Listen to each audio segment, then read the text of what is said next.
Professional victimhood can only lead to one final endpoint, one final destination, and that is complete self-destruction, self-cannibalization. Take a look at this clip this morning, Sunday morning, of Bernie Sanders being interviewed on CNN.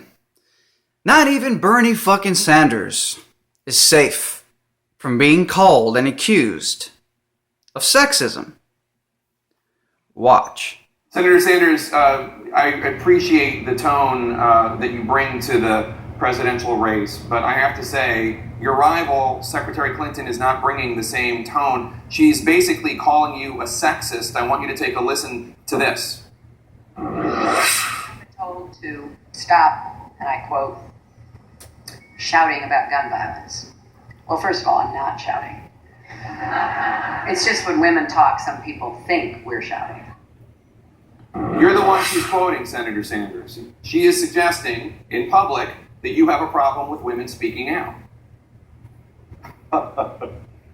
Well, all that I can say is I am very proud of my record on women's issues. I certainly do not have a problem with women speaking out. And I think what the Secretary is doing there is taking words and misapplying them. What I was saying is if we are going to make some progress on dealing with these horrific massacres that we're seeing, is that people have got to start all over this country talking to each other. We got people shouting at each other. Right, but she's suggesting that you're saying that she's shouting and that you, when you hear a woman talking, you think that they're shouting. Well, what can I say? That's just not the case. That's wrong. I want to turn to another issue that came up at the Democrat at a debate for the chairman of the board. That's funny shit. So again, this is the inevitable outcome of professional victimhood, professional victims, and feminists. Because professional victims can't produce anything.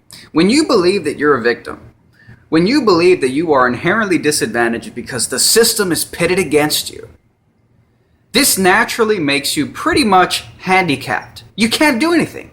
You can't produce anything. You can't create prosperity. All you can do is whine and ask the powerful people who do produce things above you to give you some of their shit, to pity you and to redistribute wealth, etc. This reminds me of when Bernie Sanders was interrupted by the Black Lives Matter barbarians. And they totally interrupted his speech, and they accused him of being a racist. In fact, these Black Lives Matter morons stood up in front of the podium that they savagely, greedily, selfishly conquered, like white settlers conquered the Native Americans. These black barbarians just conquered the stage. And Bernie Sanders couldn't do anything, and they accused Bernie Sanders of being a white supremacist. They accused Bernie Sanders of being a racist. They accused the entire crowd of white liberal progressives of being a bunch of racists, a bunch of white supremacists. So that's an example of liberals' chickens coming home to roost.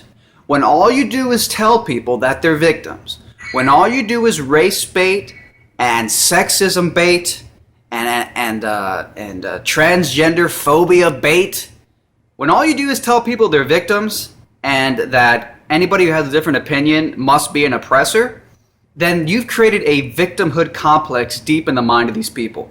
Black Lives Matter is the direct byproduct of Democrats for decades now telling black people that they're default victims under the invisible white supremacy.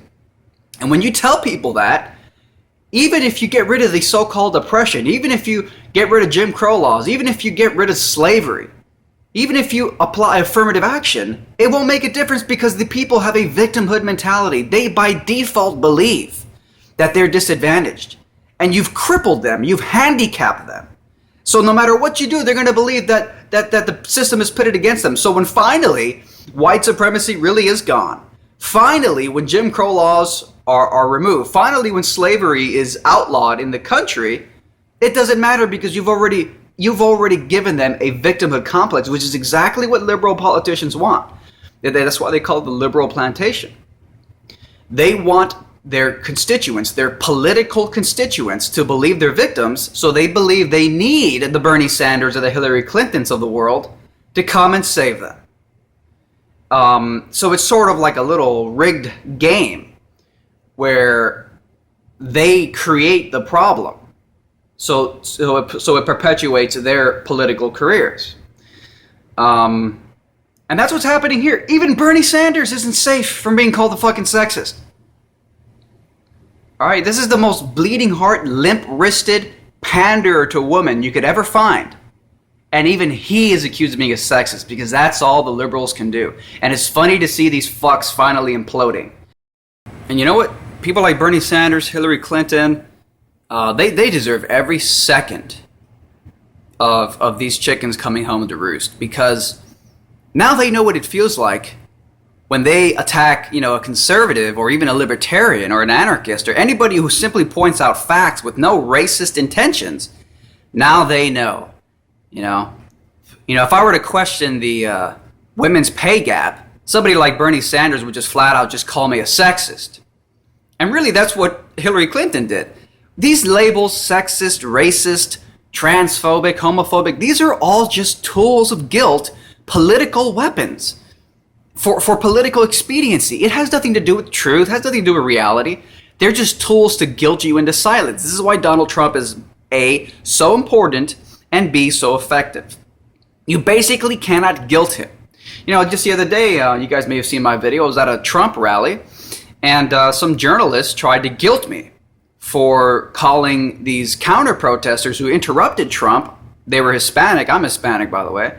These counter-protesters were Hispanic, and they got kicked out by security for screaming and shouting and interrupting the event. And I called, as one of the counter-protesters being escorted by security past me, I called her a savage because they're acting like savages. And there's a journalist, some PC journalist standing next to me, and he confronted me because I called the woman a savage. And he was so offended, and I guess he wanted a white knight come and save her. Hey, let me rewind this thing a little bit. And I basically told him, if you're black, white, Hispanic, Asian, if you act like a savage, you should be treated like a savage.